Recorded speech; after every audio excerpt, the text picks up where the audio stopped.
Hey everyone, how's it going? Welcome back to the channel and happy Mustache March. So as you can see, something in the vehicle looks slightly different. Ooh, yeah. So Hansshow sent me out this beautiful yoke the other day, and I just finished installing it, so I'm super excited to show it off to y'all. But I'll kind of go over, like a kind of a brief overview of the installation process. Like I said, I already installed it. I kind of wish I recorded myself installing it just to make it a little bit easier, but I have my original wheel here, so I can kind of go into some of the, the nitty gritty of how to install and some tools you're also going to need. We'll also take it out on a quick test drive just to kind of show you how this the yoke feels in the hand, and then just how full self-driving interacts with it. So let's get started.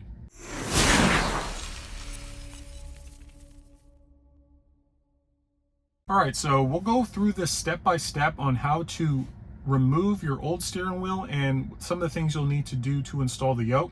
First thing we want to do is just gather some of the tools we're going to need.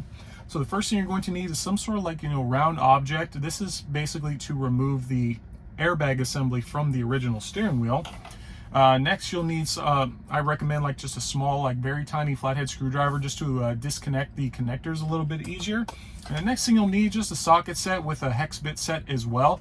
This one here is a 3/8 drive. This is what actually you'll need to remove the bolt from the steering wheel itself, so you can remove the steering wheel. You'll also need some smaller ones as well to remove some of the screws, like the internal components that are in the steering wheel, which now that I brought that up, so if you plan on purchasing a heated yoke from Hansshow, you're gonna have to do a little bit of extra work. It's not a plug and play. You can't just remove the steering wheel, put in the new one, put in the yoke, connect it, and you're good to go. It's gonna take a little bit of extra work, but I'm gonna talk through it step by step. It won't be as thorough a breakdown as I like, just because the yoke is already on here. So we'll start with step one: power off the vehicle. There's a couple of ways to do that. I've seen some videos where people will actually go into the frunk and disconnect the battery and disconnect the battery pack. There's no really need for that. If you want to, feel free, but for me, all you just do is go into your menu, go into safety, and then there's a power off button. What that does, it just powers off the internal components of the vehicle. So that now once we've done that, now we're ready to begin removing the airbag assembly from our original steering wheel. So what we're going to do is take our round object here, and as you can see, there are two holes. There's one on this side and one on the other side as well. And basically what you're going to want to do is take that object and just kind of just insert it, and you'll start to feel a little bit of resistance. That's the metal clasp that is inside. And once you push in far enough, so to speak, you'll actually see the one side of the airbag assembly just kind of unseat from the steering wheel, and you'll do the same to the other side, and now the actual airbag assembly is ready to be removed. So once we've done that, now we want to disconnect the airbag and the other connector. There's two connectors: the yellow one, which is for the airbag, and then the second one is for the scroll wheels and for the heating element. So once you've disconnected the yellow one, which is for the airbag, you can set your airbag off to the side. And now we've disconnected our other connector. Now there's a couple additional things we can do. This picture that I'm including, so this is kind of the internal assembly of the steering wheel. As you'll see, there's these three black circular pieces that are inside the steering wheel. What you'll want to do is just gently pull each of those out, so to speak. There's three of them. What that is that's for the horn. It's kind of cool how the horn works. Basically, as those two plastic pieces with the metal circuitry, once they combine, it closes the circuit and sounds the horn. So just pop all three of those off, and now we're on our way. Because like I said, you're gonna have to disconnect that entire internal wiring harness assembly and put it into the yoke. It's a little bit of a pain in the butt, but at the end result is definitely worth it. All right, so now that we've done that, our next step is we can begin removing the steering wheel. So what you'll do is you'll take your socket here, your socket wrench, and just it's gonna require some muscle. And you'll just put in that center bolt of that 3/8 drive, and you're gonna have to pry that thing. It's not an easy task by any means, but then once the bolt comes loose, you can unscrew it, set it off to the side, and now you're ready to remove the steering wheel. It's pretty simple. It just literally just pops right off, And then now where I recommend finding a nice lighted area where you can actually begin removing some of the components, because you're going to have to take apart the steering wheel and the yoke as well to basically transfer the wiring harness assembly from the steering wheel to the yoke. So I'll kind of show you how to do that. So now that we've removed, like, you know, those 3 black clips, because basically they clip in right here. There's 1, there's 2, and then there's a 3rd one here at the bottom. Now that that's loose, now the next thing that we can do is we can actually unscrew the faceplate assembly from your steering wheel. So as you can see, there's 4, 1, 2, 3, and 4. What you're going to do is take a smaller hex bit, and you're going to just unscrew all 4 of those and set those screws off to the side. And now we're ready to remove the faceplate. All right, this is the part where it gets a little interesting. You might get a little scared, but that's okay. Something else I would like to lead off with as well is when you do disconnect those connectors, you are going to see 2 faults on your screen. That's okay, don't freak out. One's going to be like, hey, there's a safety restraint fault, and then there's a fault telling you that the buttons don't work. That's okay, it's because you've disconnected the connectors. But now that we have our steering wheel off, we have a nice lit area, a nice flat surface, we can begin to pry off the faceplate. It was held in by those 4 screws which we've removed, but what you're going to want to do is start on each side, right above the scroll wheels, and just slowly start to apply a little bit of pressure to remove it. So just be very gentle with it. You don't want to break or anything, because you know it's plastic, so it's very very sensitive. But just slowly start to remove it, and it's pretty simple overall. So just start from one side and just kind of work our way around. And as you can see, like I said, it's starting to come loose. And just like that, the faceplate is loose and it's removed. All right. And as you can see on the yoke as well the steering wheel, you'll see that on the steering wheel, you'll see this like small little connector. That's actually what connects to the assembly here. You'll see on your steering wheels, you'll see like a little black box that's right here. That needs to be removed, as well as you'll see connectors on each of your scroll wheels. Those need to be disconnected as well. So what you'll do, disconnect each of those connectors, and then you'll take your smallest hex bit and you'll remove the 2 screws that are down here at the bottom.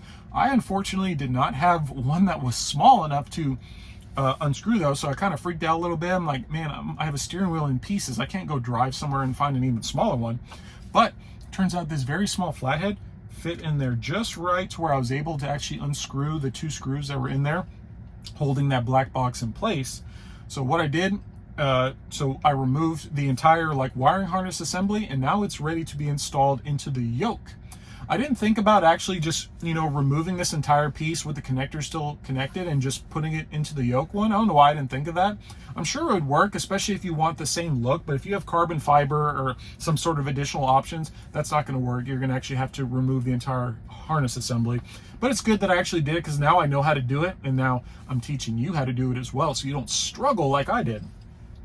But now that we've connected, our black box, we've connected the 2 connectors for our wiring harness assembly, you're just going to input it into the yoke. What you'll want to do is you want to just start from the bottom, and so everything just kind of seats into place. You'll see like some holes in the yoke where it actually connects. And as I said, we start from the bottom, work from the sides here.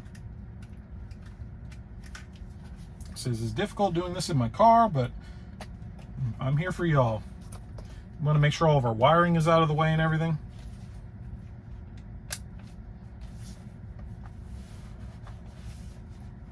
So I just want to make sure it's fully seated, but that's pretty much it though. Just make sure everything's all out of the way, everything's good to go. And then after that, once you have that in place, those 3 black circles that I was talking about, what you'll want to do is you want to clip those into each portion here of the yoke. Like I said, I'm using the steering wheel as an example, but guess what? The yoke looks exactly like this. We're mirroring it. So we've clipped those back in place. Everything's all good to go. Next you want to do is you want to re-screw in those 4 screws I was talking about into the yoke, and that will secure the faceplate assembly in place. But so after that, now we're pretty much good to go to install the yoke. So what you want to do is just take your yoke and install it. So as you can see here, there's two pieces. One is slightly larger than the other one. That allows you to install the steering wheel or the yoke correctly. That would be horrible if you installed your yoke upside down or something, or off to the side, and it wasn't perfectly done. So Hansshow and Tesla, they got you covered there to make sure you don't install it incorrectly. But so since the yoke is new, it's going to take a little finesse to get that yoke on there. So once you line it up, just kind of shake the wheel a bit and apply a little bit of pressure and push the yoke down.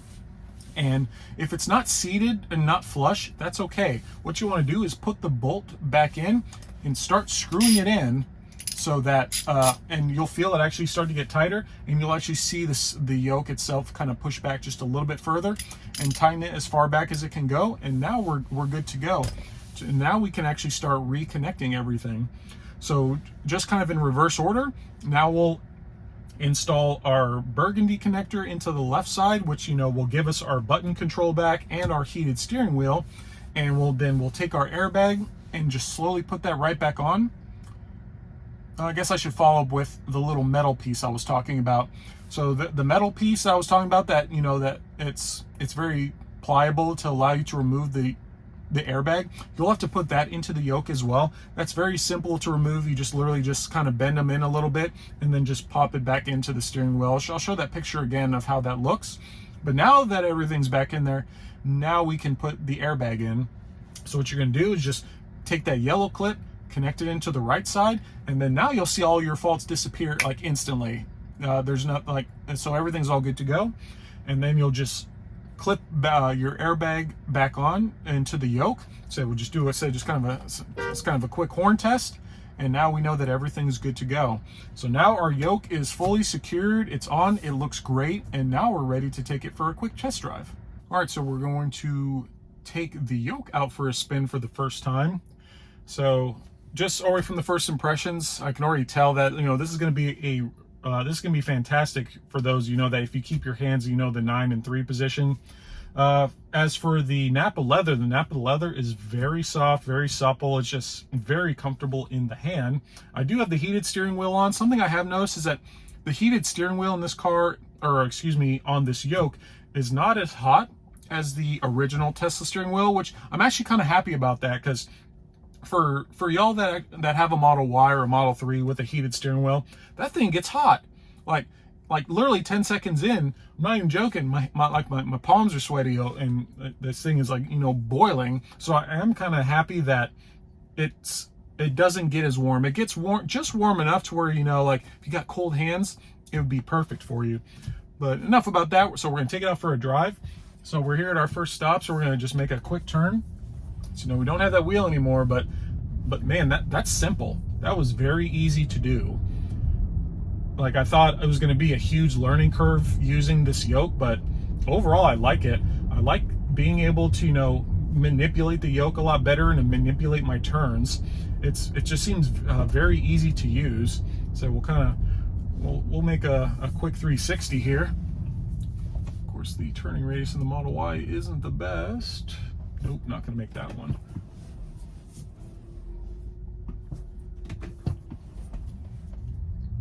Yeah, but other than that, super simple. Very normal. Like, I thought I would struggle to use this thing, but honestly, it's pretty simple. So we're not going to do anything crazy with it, but yeah, I do like just, being able to weave in and out of traffic. So I'm in an empty neighborhood here, so I'm doing things a little bit differently. So we'll pull into this house that is still empty. Ooh, it's a beautiful house. So it's something I did notice. I really do wish that I could move the yoke just up a little bit higher. Fortunately, the steering column is as high as you can go, but I do like having very easy access to both of my my turn signals and my park and reverse and all that. So that's pretty nice to have.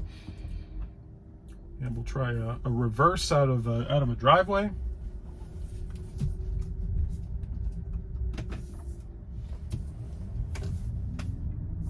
Yep, once again, very simple, very easy.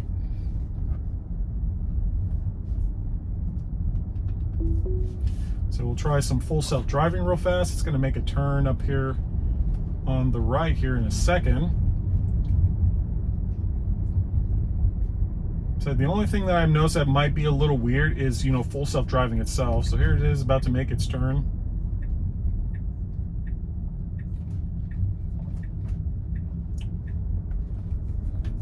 Yep, so that's something that's going to be a little hard to get used to because, you know, with full self-driving and with a full steering wheel, you know, the only thing that you're used to seeing turn is your center, like your center portion here. But now that you have this, you know, yoke style, like almost like a rectangle, you're going to see this giant rectangle turning left and right. So that might be something that's a little hard to get used to, but overall though, not really a big deal. And so we'll try another turn here. Yeah, overall, yeah, super easy and super simple. Everyone, that's all I got for you today. If you did enjoy this video, please hit that thumbs up. And if you are new to my channel and have not yet subscribed, please consider hitting that subscribe button down below. It definitely helps me out a lot. Also, if you are interested in purchasing this similar yoke, you can actually go on Hanshow's website. I'll leave their website in the description below. I will also include my discount code. Just put in the discount code Matthew Wallace Tesla, and that will allow you to purchase this at a discounted rate. That's all I got for you today. See ya!